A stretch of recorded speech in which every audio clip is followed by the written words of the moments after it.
हमारा जन सुराज परिवार इसके लिए काफ़ी दुखी है। घायल अवस्था में है या जो लोग मौत के घाट पर उतार दिया गया आतंकवादी हमला द्वारा, उनको आर्थिक मुआवजा उसके परिवार को मिलना चाहिए। नमस्कार, मैं विनय कुशवाहा, आप देख रहे हैं ए न्यूज बिहार। हम पहुंचे सारण जिला के गरखा प्रखंड अंतर्गत मिर्जापुर पंचायत के रामगढ़ा में। यहाँ पर हमारे साथ में जन सुराज के वरिष्ठ नेता डॉक्टर जयप्रकाश सिंह हैं। आइए हम बात करते हैं। जम्मू कश्मीर के पहलगाम जिला में परसों आतंकवादियों द्वारा 2 दर्जन से ज्यादा लोगों की हत्या कर दी जाती है और लगभग 1 दर्जन के आसपास लोग घायल हैं।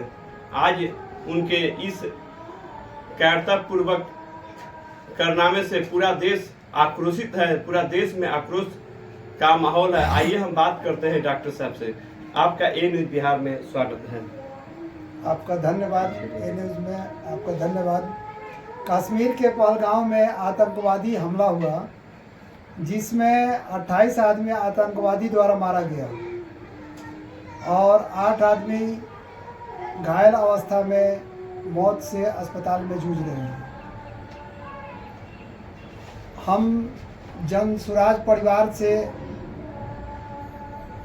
हमारा जन सुराज परिवार इसके लिए काफ़ी दुखी है और हम लोग मोदी सरकार से आग्रह करेंगे कि जो लोग घायल अवस्था में हैं या जो लोग मौत के घाट पर उतार दिया गया आतंकवादी हमला द्वारा, उनको आर्थिक मुआवजा उसके परिवार को मिलना चाहिए।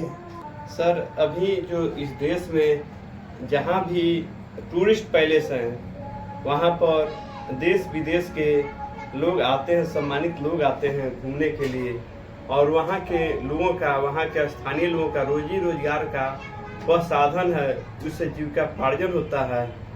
और वहाँ पर क्या आप मानते हैं कि सरकार सुरक्षा करने में नाकाम रही और वहाँ पर सुरक्षा की पर्याप्त व्यवस्था होना चाहिए? जहाँ पर भी टूरिस्ट पैलेस हो, वहाँ पर सरकार की विशेष व्यवस्था होनी चाहिए, जिसमें वो लोग नाकाम रहे हैं। अभी टूरिस्ट घूमने वाला तो ये ध्यान नहीं रखता है कि कहाँ सुरक्षा है, कहाँ सुरक्षा नहीं है। तो ये तो काम टूरिस्ट विभाग का जितने भी है उसकी व्यवस्था होनी चाहिए कि वहाँ फोर्स की व्यवस्था होनी चाहिए, ताकि किसी भी तरह का परेशानी नहीं हो वहाँ पर आने जाने वाले को। अभी आप लोग पूरे बिहार में जन सुराज टीम लगा हुआ है, प्रशांत जी का संदेश जन जन तक पहुँचा रहा है।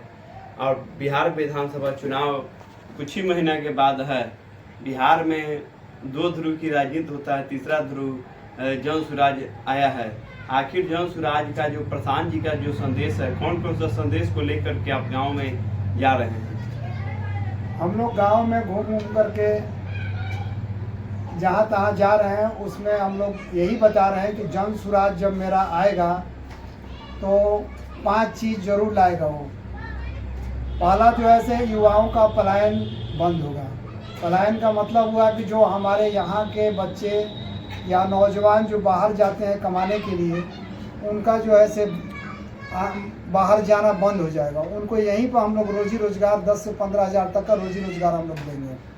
दूसरा हुआ कि बुजुर्गों को पेंशन जो पहले से 400 रुपये मिल रहा था, वो जन सुराज 2000 रुपये की व्यवस्था की है 60 वर्ष के बाद वाले लोगों को। और तीसरा है महिलाओं को सस्ता ऋण देने का, जो सरकारी गारंटी महिलाओं को व्यवसाय के लिए 4.5% की सालाना ब्याज पर पैसा देगी। और चौथा है बच्चों को विश्व स्तरीय शिक्षा देने का। 15 साल से हर गरीब बच्चे को मुफ्त बेहतर शिक्षा देने की व्यवस्था की गई है।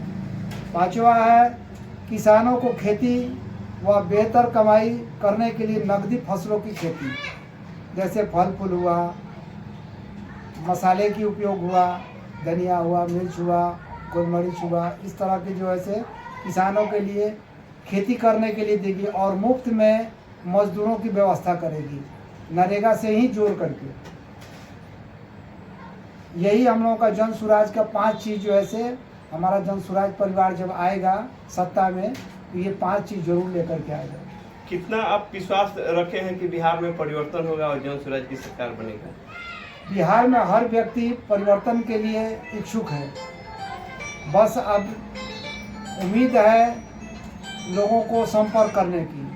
हर आदमी चाहता है कि एक ऐसा पार्टी आए जो सभी पार्टी से कुछ अलग हो।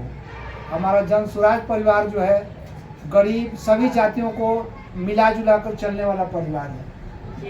बाकी और जो है पार्टी है वो उसमें जो है जातिगत जो है भेदभाव वगैरह को ले करके चलती है, और हमारा ऐसा परिवार नहीं है। हमारा सभी गरीब हो अमीर हो सबको मिला जुला कर हर जाति के लोगों को साथ लेकर के चलने के लिए काम कर रही है। बहुत बहुत धन्यवाद।